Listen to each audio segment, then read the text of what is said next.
इत्थों मूल मंत्र तो बाद जप बाणी आरंभ हो रही। मैं पहला भी बेनती की सी कि बाणी का नाम जप है, पर असीं सत्कार दे नाल इस नूं जप बाणी जां जपजी जां जपजी साहिब आखदे हां, पर बाणी का जो नाम है वो जप है। सानू किवें पता लगेगा कि बाणी का नाम जप है? ਉਹਦੇ ਲਈ एक दो इत्थे विचारां करनियां जरूरी बनदियां ने। कई वीर इस गल का रौला पाउंदे ने कि गुरप्रसाद तक मूल मंत्र नहीं है, नानक होसी भी सच तक है। पर इत्थे जदों असीं विचारांगे तो सानू इत्थों बहुत कुछ सामने आके सिੱਖਿਆ देगा। गुरप्रसाद तो बाद दो डंडियां ने, ते ਉਹਦੇ ਤੋਂ बाद फिर दो डंडियां जप, फिर दो डंडियां। ਹੁਣ ਇਹਦਾ मतलब गुरप्रसाद का संबंध जाके जप नाल नहीं। गुरप्रसाद ते दो डंडियां मतलब इत्थे ਜਿਹੜੀ भी पंक्ति सी जां ਜਿਹੜੀ भी रचना सी ਉਹਦੀ समाप्ति हो चुकी।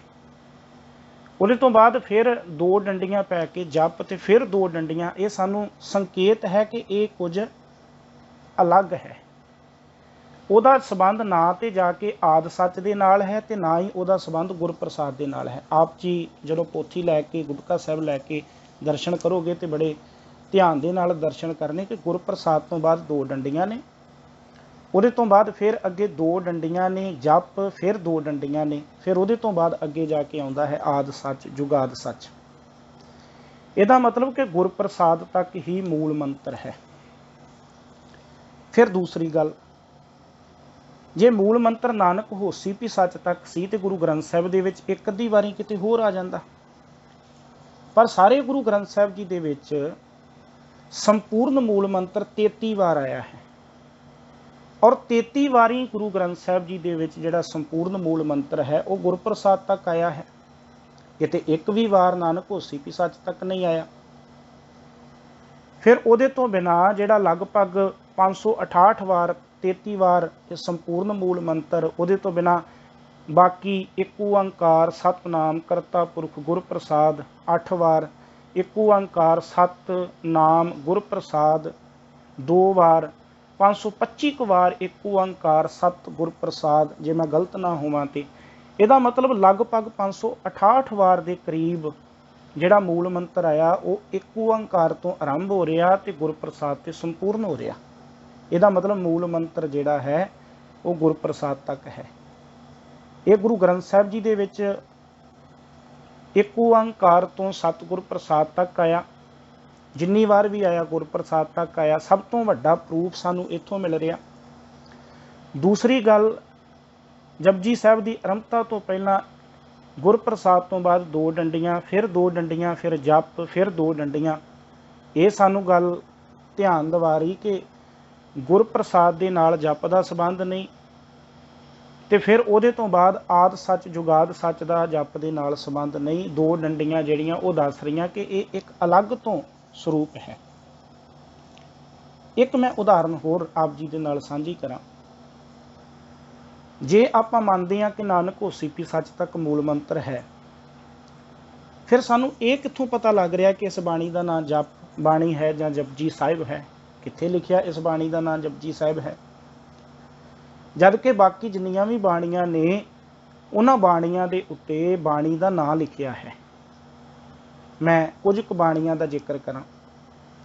जपजी साहिब तो बाद बाणी आरंभ हुंदी है सो दर, उत्ते लिखिया होया बाणी का नाम सो दर। राग आसा महला चौथा। सो पुरख गुरु नानक साहिब जी की सो दर, गुरु रामदास महाराज जी की सो पुरख, उन्हां दा जिक्र किया होया।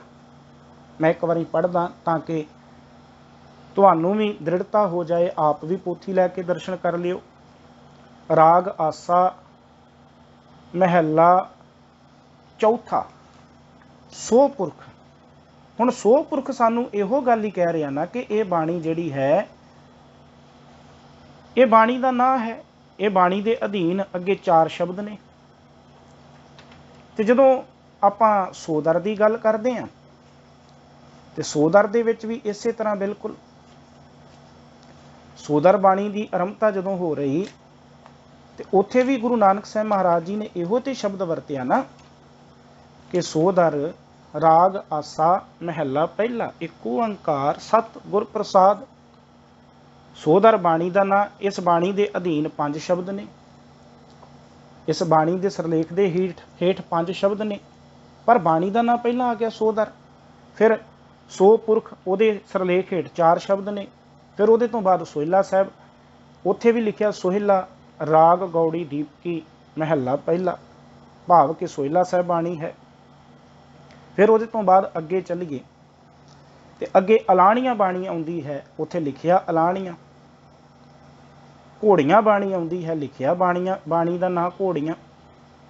ਸੁਖਮਨੀ ਸਾਹਿਬ ਬਾਣੀ ਆਪਾਂ ਪੜ੍ਹਦੇ ਹਾਂ, राग गौड़ी सुखमनी, राग गौड़ी सुखमनी महला पंजवां। ਇਹਦਾ मतलब राग का नाम है गौड़ी, सुखमनी बाणी का नाम है महला पंजवां, भावे बाणी पंजवें सरीर गुरु अर्जन साहब जी की है। इस करके ਜਿਹੜੀ भी बाणी आरंभ हो रही, उस बाणी के आरंभ तो पहला उस बाणी का नाम लिखिया होया है।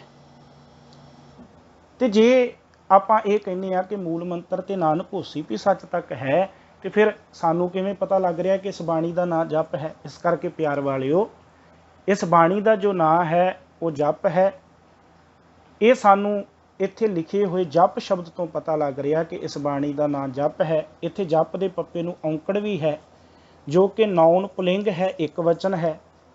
इत्थों ही पता लग रहा कि यह बाणी का एक सिरलेख है। गुरप्रसाद तो बाद 2 डंडियां ने, सब तो वड्डी गल। ਉਹਦੇ ਤੋਂ ਬਾਅਦ फिर 2 डंडियां, फिर जप, फिर 2 डंडियां, फिर अगे आद सच श्लोक शुरू ਹੁੰਦਾ।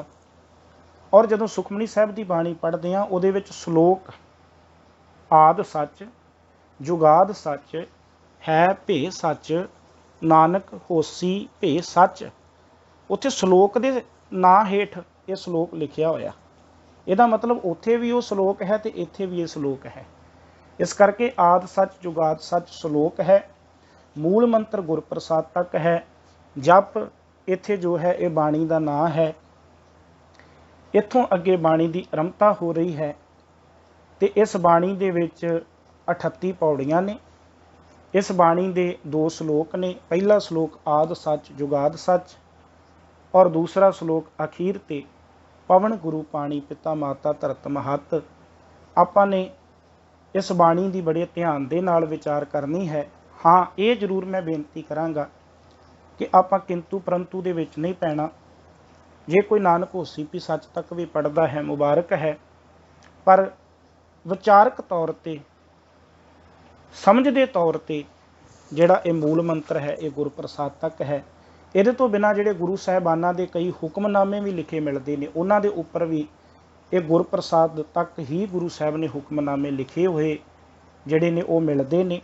और कई बार कई वीर उदाहरण देंदे ने जी, दरबार साहब उपर जदों असीं दर्शन करन जाने तो दरबार साहब की जिहड़ी इमारत है उत्थे मत्था टेकण जांदिआं उपर जिहड़ा है वो मूल मंत्र नानक होसी भी सच तक लिखिया है। प्यार वालिओ, ये कोई इतिहासक पक्ष नहीं, ये महाराजा रणजीत सिंह ने सोने की सेवा करवाई, और महाराजा रणजीत सिंह ने हो सकता कि उदों लिखवा दिता होवे, जद कि उत्थे संचालन करन वाली श्रोमणी गुरुद्वारा प्रबंधक कमेटी वो खुद गुरप्रसाद तक मूल मंत्र नूं मानते हैं, सिख रहत मर्यादा मानती है। इस करके जिहड़ा मूल मंत्र है वो गुरप्रसाद तक है। ऐसी उदाहरण नूं कोई दलील नहीं मन्निया जा सकता। इस करके मैं बेनती करांगा कि इत्थों तक आपां मूल मंत्र दी विचार और जप जो बाणी का नाम है उहदे बारे असीं विचार कीती है। आओ अगे श्लोक जिहड़ा है उहदी विचार दे नाल जुड़न दा यतन करिए जी।